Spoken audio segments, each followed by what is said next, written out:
बिस्मिल्लाहिर्रहमानिर्रहीम। इय्याका नअबुदु व इय्याका नस्तईन। अल्लाह तेरी ही इबादत करते हैं और तुझी से मदद मांगते हैं। नाज़रीन, आज डॉक्टर यास्मीन राशिद ने चैलेंज कर दिया है मियां नवाज शरीफ साहब को, और उन्होंने खुलम खुला चैलेंज किया है। अब मियां साहब का पता चलेगा, क्योंकि वो तो अंपायर जो हैं वो साथ मिलाकर खेलते हैं, लेकिन इस बार अंपायर मिलने के बावजूद हौसला नहीं पड़ रहा। जो मद्दे मुकाबल लड़ने वाला हो वो सामने हो। वो ये चाहते हैं बिल्कुल सामने कुछ ना हो, लेकिन आज उन्होंने चैलेंज किया है मीडिया से गुफ्तगू करते हुए सादे दहशतगर्दी की अदालत में पेशी के मौका पर। उन्होंने कहा, बहादुर हो तो मेरे खिलाफ इलेक्शन लड़कर दिखाओ। यास्मीन राशिद का नवाज शरीफ साहब को खुला चैलेंज है। उन्होंने कहा, ये लेवल प्लेइंग फील्ड नहीं, फील्ड का मतलब ये नहीं है कि जिसने इलेक्शन लड़ना हो वो बाहर हो। तो ये ऐसे होगा तो फिर तो आपके सामने कोई नहीं होगा, तो अकेले ही आप जीतेंगे। प्लान तो यही है, और यही चीज़ें समझ में नहीं आ रही कि ये क्या कर रहे हैं। इससे इमरान खान की जो हमायत है वो बढ़ेगी और मज़ीद बढ़ती चली जाएगी। ये 80 से ये 100% वाला काम होना है। ये आपको मैं बता दूँ, साफ शफाफ इंतखाबात में ये कहीं नज़र नहीं आ रहे। ये क्या PDM की जमातें बिल्कुल नज़र नहीं आ रही। और दूसरा आप देखें कि उमर सरफराज सीमा भी जो है वो फट पड़े हैं। उन्होंने कहा है कि झूठे केस में 6 माह से अंदर रखा हुआ है, कोई ज़मानतें नहीं, कोई कुछ नहीं। और आप दूसरी जानिब देखें, मियां साहब को 15 मिनट में ज़मानत दे दी जाती है। इसी तरह सनम जवेद की दरख्वास्त ज़मानत पर रिकॉर्ड तलब कर लिया गया है। मियां साहब ने इतने उन पर इल्ज़ामात थे, उस पर ना कोई रिकॉर्ड ना कुछ, क्योंकि फ़ैसला कर दिया गया था कि मियां साहब को रिलीफ देना है। और फिर ऐसे भोंडे अंदाज से रिलीफ दिया गया है कि सारा निज़ाम ही नंगा होकर रह गया। कि ऐसे कि मैंने उस पिछले व्लॉग्स में उनके आने से पहले भी ये बातें की थी कि वो जिस तरह अता तारड़ और ये लोग जो हैं बाएतमाद हैं और पुरतमाद हैं, और बाकायदा तौर पर ये कह रहे हैं कि मियां साहब आ रहे हैं, यानी कि वो इस अंदाज से आए हैं कि जैसे कोई मुग़ल बादशाह हो। ये राया उनकी जो है वो ग़ुलाम है सारी, यहाँ पर कानून उनके ताबे है, तमाम चीज़ों से वो ऊपर है। इस तरीके से लाया गया है। इससे क्या हुआ है, इससे मियां साहब को नुकसान हुआ है, मुस्लिम लीग नून को नुकसान हुआ है। याद रखें, जो आज़ाद सोच रखते हैं वो ऐसे किसी मामले को नहीं समझते बेहतर। इसी तरह आप देख लें सनम जवेद के वाले से, क्योंकि उनके बारे में ये बात क्लियर है कि उन्होंने मरीम नवाज़ के सामने इलेक्शन लड़ना है, तो सनम जवेद की भी ज़मानत के लिए यही टाल मटोल। जैसे इमरान खान को इन्होंने अंदर रखा हुआ है, क्योंकि अभी तक तो वो मुल्ज़म है, अभी तक तो उनका ट्रायल, लेकिन उनको जेल में रखना चूँकि लाडले की फरमाइश है। तो ये चीज़ें जो है ना, ये सब कुछ कौम देख रही है और इनको समझ नहीं आ रहा। और अब देखें ना, अब थ्रेड भी जारी कर दिया है। अब इनको किसी न किसी तरीके से पॉपुलर करना है कि थ्रेड जारी हुआ है कि मियां साहब को या शरीफ फैमिली को ख़तरा है। ख़तरा उनको कैसे है, किससे है? उनको ख़तरा सिर्फ इस बात से है कि इनके मुखालिफ इलेक्शन में ना लड़ें, और इनको किसी चीज़ से ख़तरा नहीं है, क्योंकि इंटरनेशनल इस्टेब्लिशमेंट से ये तमाम गारंटियाँ लेकर आए हैं। ये भारतीय बालादस्ती, इसराइल की बालादस्ती और ये तमाम पाकिस्तान के मफादात पर समझौता करने के लिए आए हैं। इसीलिए तो आप देखें ना कि जिस मुल्क में अगर ये मामला ना होने हो तो कानून की बालादस्ती होती है। याद रखें, कानून अपना रास्ता लेता है। यहाँ पर कानून सिर्फ कमज़ोर के लिए अपना रास्ता लेता है। इन्होंने कहा तहरीक इंसाफ सोशल मीडिया पर बहुत ज़्यादा एक्टिव है, तो वहाँ पर क्रैकडाउन किया जाए। याद रखें, आप इन क्रैकडाउन से इमरान खान को फ़ायदा होगा। तहरीक इंसाफ के आप ऑफिशियल अकाउंट बंद भी कर देना तो फिर भी तहरीक इंसाफ को कोई फ़र्क नहीं पड़ने वाला। इमरान खान की सिर्फ़ और सिर्फ ताकत जो है वो उनके अपने अकाउंट नहीं है। ये 24 करोड़ अवाम के जो नौजवान जिनके हर बंदे के हाथ में मोबाइल है ना, वो उनकी ताकत बन चुके हैं।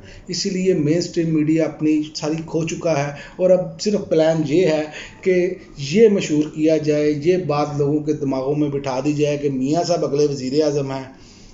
ये फ़ैसला हो चुका है ताकि कौम मायूस हो, और इलेक्शन वाले दिन जो है वो कभी भी वोट डालने के लिए वैसे ना निकले जिस तरह के निकलते हैं लोग, और जिस तरह की उम्मीद की जा रही है। अगर 70% टर्न आउट हो गया तो ये तो क्लीन स्वीप होगा। तो इन्होंने जो प्लान है वो माउथ पीस जो है वो आहिस्ता आहिस्ता बता रहे हैं सारे।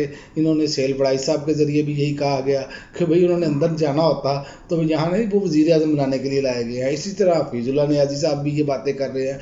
इसी तरह बहुत सारे ऐसे लोग हैं جن سے یہ باتیں کلوائی جا رہی ہیں تاکہ عوام کا ذہن بن جائے، اور مین اسٹریم میڈیا آئندہ آنے والے دنوں میں آپ کو جھوٹے اور جعلی سروے کر کے دکھائے گا میاں صاحب کی مقبولیت میں اضافہ ہو گیا، میاں صاحب الیکشن جیت رہے ہیں، اتنی سیٹیں جیت جائیں گے، یہ ساری چیزیں آپ کو بتائی جائیں گی، لیکن حقیقت اس کے بالکل برعکس ہے۔